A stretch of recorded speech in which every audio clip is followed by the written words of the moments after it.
The Baltimore Ravens hold the 1 seed in the AFC. Jacksonville and Miami trying to track them down. Jacksonville could do something about it on Sunday. Jags Ravens. We'll talk about it next on DJ Football.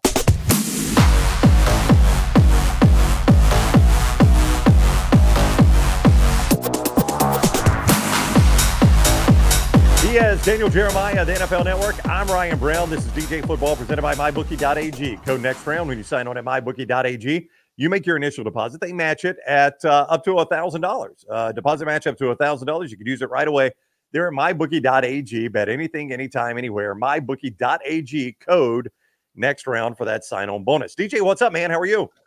I'm doing great, man. I've got a kind of a clunker of a game that I'm calling this week, so I'm looking forward to talking about one of the better matchups of the weekend. We've got one here with the Jags and the Ravens. At least you call it clunker, but then you get to watch the rest of the weekend.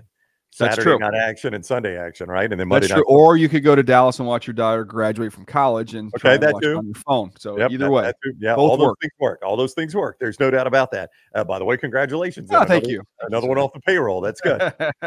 Ravens at Jags. It is the NBC Prime game. Let's talk about the Jags. I mentioned they're hoping to track the Ravens down, and Miami is hoping to track the Ravens down. The Jags have a chance to take a bite out of that, but they've dug themselves a little bit of a hole with these last two losses, including Sunday at Cleveland, 31-27 following that Cincinnati loss. What went wrong for Jacksonville and Cleveland?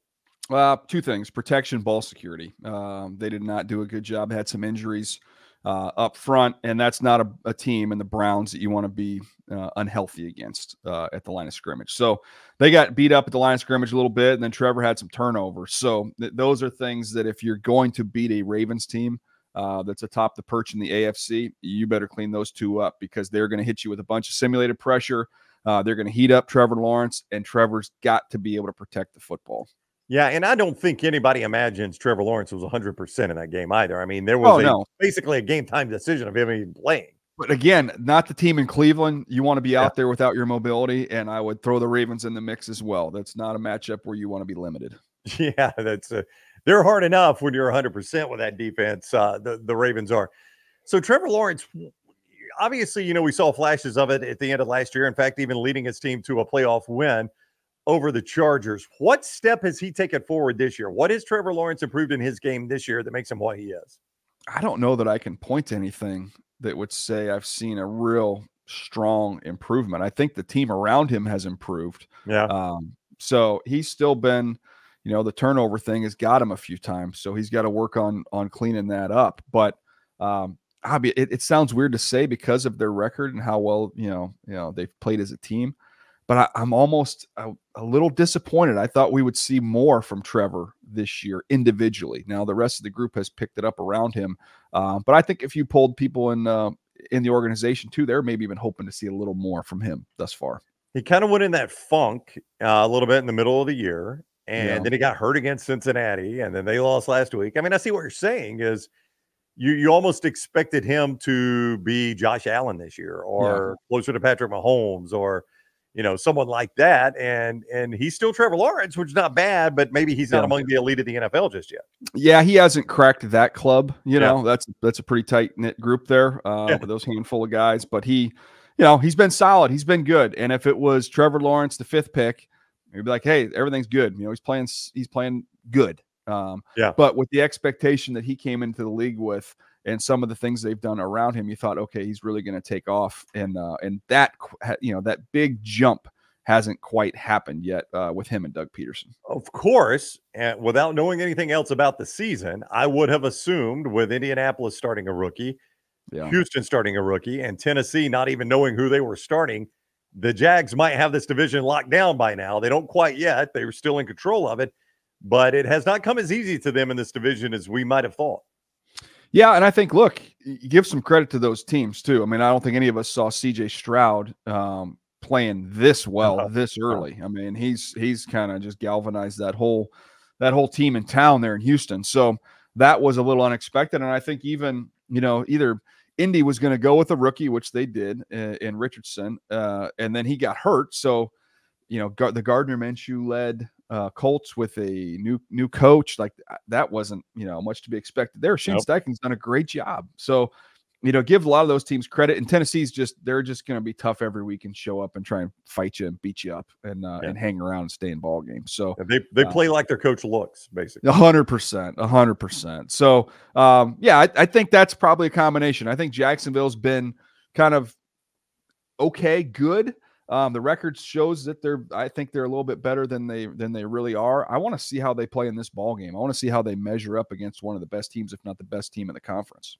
Yeah. So you mentioned that Baltimore holds the 1 seed right now. We'll discuss the Ravens in just a moment, but a reminder, this show is presented by mybookie.ag. Code next round when you sign on at mybookie.ag. You make your initial deposit. They match it up to $1,000.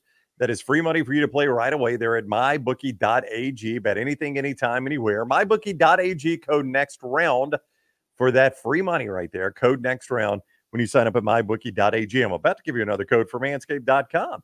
This is the Handyman. It is compact. It's a great travel razor, great razor at home. All their products are great. They got the Beard Hedger, which keeps the beards trimmed down. They've got the Weed Whacker, takes care of the nose hair and the ear hair. They've got the Lawn Mower, which takes care of the full body, including the undercarriage. Men's boxer shorts, great male body products, all there at manscaped.com because you're watching DJ Football. You get this code for 20% off your initial order, DJF20. That is code DJF20. For DJ Football watchers, and you get 20% off your initial order there at manscaped.com. All right, I mentioned the Ravens are the 1 seed, but listen to the remainder of this schedule. They're going to have to earn this thing, DJ. Yeah. They play Jacksonville Sunday night primetime NBC. The next Sunday, the 49ers, maybe the best team in all of football. Yeah. Then they got Miami at home, which could be to lock down that 1 seed. They close with Pittsburgh, and I know Pittsburgh has struggled a little bit, but that is still that's a division rival, and you throw out anything you know about those two teams when they play. That's a tough finish for Baltimore. Yeah, but I think they kind of relish it in some ways. Yeah. That's just kind of who they are and how they are. And, offensively, they put up a lot of 30-plus point games here over the last 6-7 weeks. So, with the defense that they have, I think people look back in some ways. I think the Rams can give you a little bit of false hope if you're playing against that defense.